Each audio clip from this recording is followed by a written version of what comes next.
Salutations everyone, this is Razor bringing you guys another Overwatch 2 video here today to talk about Pharah, because I don't think I've covered her in her own video specifically since her changes, and I have played a bit of her. I think at the very least at the end of Overwatch 1's lifetime, Pharah was my most played DPS, and she's definitely still top 3, maybe she's still first. I'm not too quite sure, I haven't looked at the career stats in a while, but I got a decent amount of time as Pharah, and it hasn't always been with the Mercy, but obviously that relationship is strained a little bit. Not to worry about. They're still totally dating and kissing, and they're gonna get married.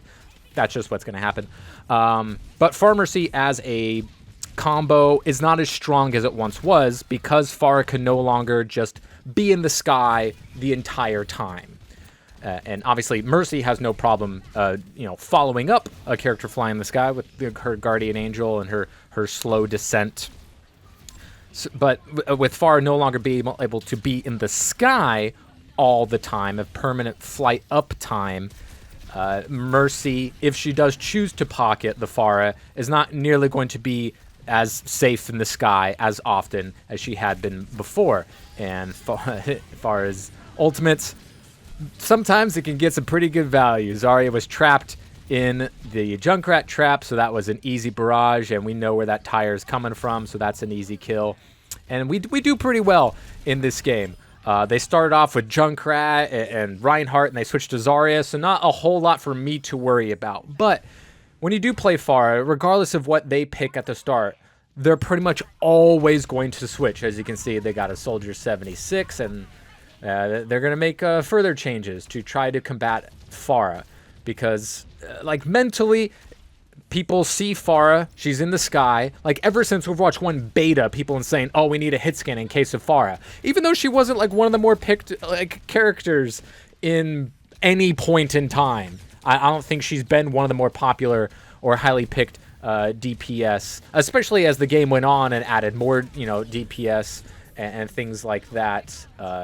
People just don't tend to gravitate towards Pharah. She doesn't have a very high pick rate, but ever since her rework, her win rate has been very good across the board. She's been consistently top 3 at every single level, and that really hasn't changed. It hasn't changed. It took people a little bit, so her play rate went down because people all right, let me get used to it, or practice her in quick play or arcade or something first. So the people that were playing her have figured her out and her new play style, and we're doing very, very well with her.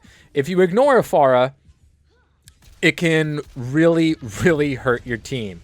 A tank that just gets whittled down before they even get to the front line, or you kill a squishy before the fight really, really begins, or at least get a very early pick on them. Can be very detrimental. So you don't want to ignore a Pharah. Usually, sometimes ignoring the Pharah, map and comp depending, is a good idea. You're with Lucio and you speed boost into cover, or then you go inside the building to go this less traveled way than usual. Is something that we do see. And look, another barrage, another dead tank on the enemy side, and another soldier cleaned up. Her barrage isn't much different than it was before, but Pharah as a character, you'll probably die more often because you don't have that permanent uptime, which can be good against certain DPS. If you feel like you're invincible and you just keep flying high in the sky forever, a soldier, Ashe, Widow, and a Lari, or maybe an Ana if you're not paying attention, can get you out of the sky pretty quickly. If you're not paying attention and you don't have your a Mercy pocket, which you're typically not going to have. I'm used to not having a Mercy pocket, before and after the changes. But sometimes being in the sky constantly can put you in harm's way, and this new Pharah is a bit more ambushy.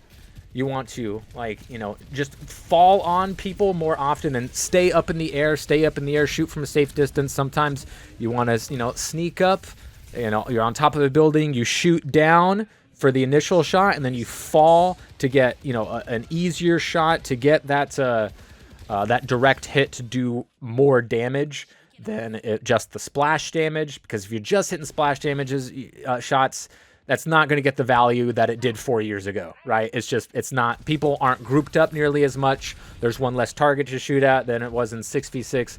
So that type of gameplay doesn't have the value that it did. You're gonna get some direct shots, and with her ability for the quick maneuverability that her new little 8-second thrusters have, and the fact that her concussive shot now does like 20 damage or whatever it is I love it. It feels so good just using that concussive shot to finish off somebody. And yeah, that was a bad barrage. You're going to do bad barrages. We all know that barrage is not one of the better ultimates in the game. It's definitely one of the worst ones, especially when you compare it to a lot of the DPS. But back to the concussive shot, I always loved using the concussive shot, before, obviously you want to get, boop kills or what have you, but you hit that direct shot, and then you hit a splash, you hit another splash, you're about to get around the cover, and you have to reload, shoot the conch shot. It can get the kill so many times for me, and obviously you can still use it as you did before. It's really nice to get that direct hit on the conch shot, because you're repositioning them where you want them to be, to where it is. You know where they're going to be. It's predictable, so your next shot is going to be another direct impact shot. So I love hitting the concussives, love using it to finish off a character, or then get them weak enough to where your next follow-up shot will kill, or your teammates' next follow-up shot will kill. It feels very nice, and the maneuverability with these new quick jets are so cool. Since you're going to be more vulnerable on the ground, as you can see me fruitfully chasing Mr. Legs here as he goes from health pack to health pack to health pack. There's some things you can't out damage, and that's a ton of health packs from Legs over there. And people will, like I said, switch to hit scan DPS because they think in their minds that's what's good against Pharah, and that's the answer, and that's what you need to do. But really, as always, not necessarily. I use the barrage there just so we can secure those kills, because I knew Mercy was coming back based on how she died right after me in the previous fight. So I just felt, let's secure these 2 kills, really get a free corner here, and start to pressure them. And it just worked out really nice. So sometimes the barrage isn't meant to get the kill. It's just to get them weak enough for follow-up damage to get the job done. And sometimes with Pharah, that's just what you need to do. You need to just, like, all right, barrage or not, I'm going to land right on this person. I'm going to hit 2 direct shots. Maybe they're going to use a cooldown to get themselves just away in time, but then the Zarya again cleans up the rest of my mess, finishes off that Sojourn. And the damage coming from Pharah is incredible. Like I said, her win rate is really good across all levels. She peaks at Masters, and then falls off, of course, in GM, as she always has been. That's just how it's always going to work with Pharah, because of how much better hit scans are at that level.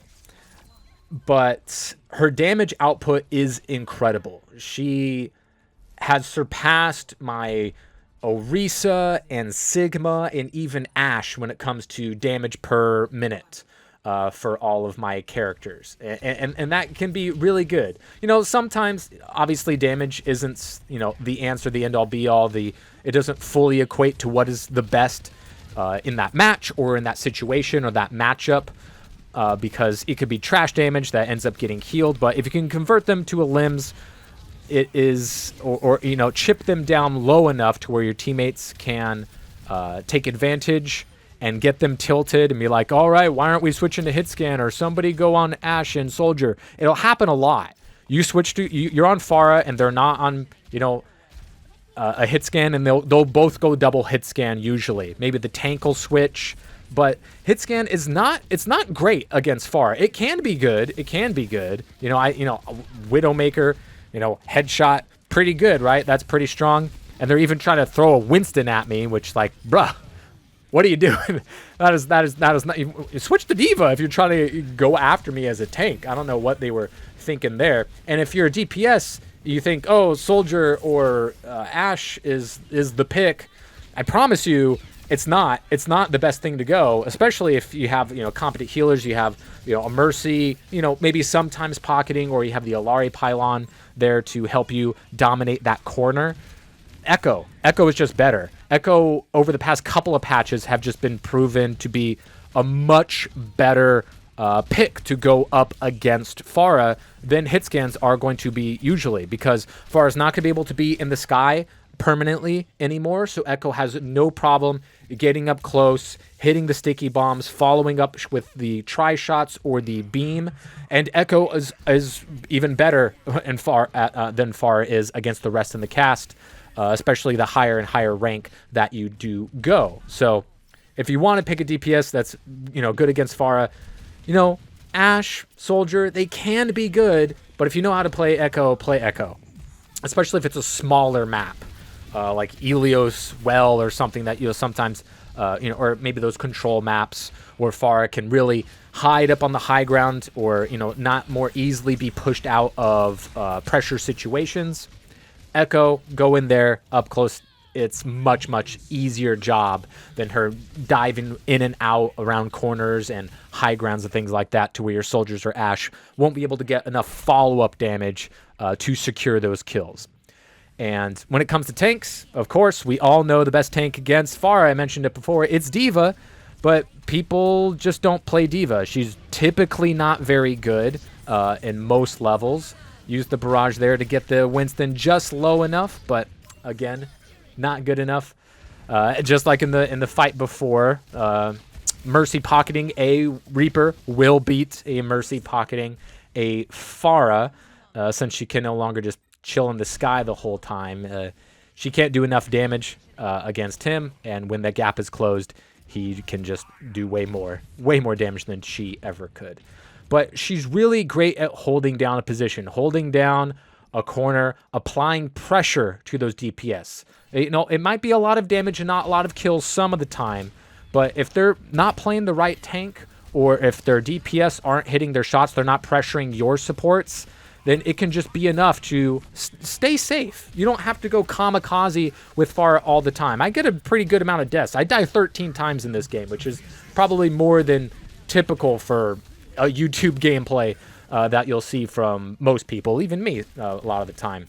But her ability to just, especially with those new thrusters, to go after a squishy, go after a Pharah that doesn't have the fade, or go after a Mercy, like you saw me do at the beginning of the match, on the attack. She's pretty good at, one of the better DPS at hunting down a Mercy, especially if she is pocketing a tank that's not really great at chasing you down. Ramatra, sure, he can get you down to the ground, but other than that, his primary fire is not going to be too great at hitting you in the sky, even if it's just a few feet above the ground. He's not going to do enough damage before you can use your cooldown abilities to get to a safe distance, and it is always nice having the pocket, I'm not going to lie. It typically does not happen to me, but when I do have it, sure, the pressure can be on, and you're like, oh man, performance anxiety, but sometimes, even if it's not a direct shot, that one enhanced damage shot can be enough for your next shot to get that kill, or your dive DPS who's flanking around to finish them off, or your tank or what have you. Of course, always you as well. And the barrage, it's a bit of a mixed bag. You're usually going to die for using it if the enemy team is ready for it at all. But the ambush ability to be on the high ground, fall down. Of course, you always want to start a rocket and then animation cancel with the ultimate to get the most damage out of it possible. It can be really good. Just that big burst damage. You found the Sigma who didn't have his kinetic grasp on cooldown to stop it, or the Winston without his bubble. You push out the primal when he didn't want to use it. Even D.Va, it'll eat up all her matrix. You typically don't want to try to ambush a D.Va, but let's say she's really weak. Even with all the matrix, maybe the splash damage will do enough to kill her, or at the very least, your teammates are going to be able to get that follow-up. So, you won't be able to be in the sky forever anymore. So you're going to have to be a little bit safer, and sometimes that will be a bit frustrating. But if you get some help, you don't need the Mercy Pocket like you needed to. That combo is not as strong, but it's also not as necessary if you play her and her toolkit, right? It doesn't matter if they're playing Ashe and Soldier, which they'll typically do a lot. Pharah has plenty of tools to go up against them, right? She's not going to be losing a lot of duels to Moira's. Roadhog really can't do much against her, and he'll always be, I feel like, a highly picked tank in this game, and is still one of the best in the game even after the nerf, especially in your solo queues.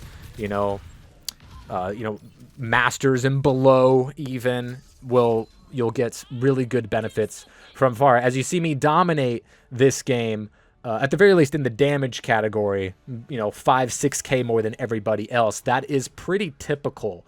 It won't always translate to, 10 or 15 more kills than the next person, but typically if you've gotten that damage at the right time and used your barrages to some efficacy, then it can be a huge difference between winning and losing a game where people might not be used to fighting a Pharah, or they just don't want to counter with their tank. That can be enough. If their DPS are trying to counter you, but their tank is just hitting their head against the wall and you're killing their squishies or doing so much damage to the tank before the fight starts, then that can be all the difference in the world. So if you haven't tried her yet, or if you tried her a little bit and you didn't like her, I would suggest going at her again, because she is doing very well across the board everywhere, and it's for a good reason.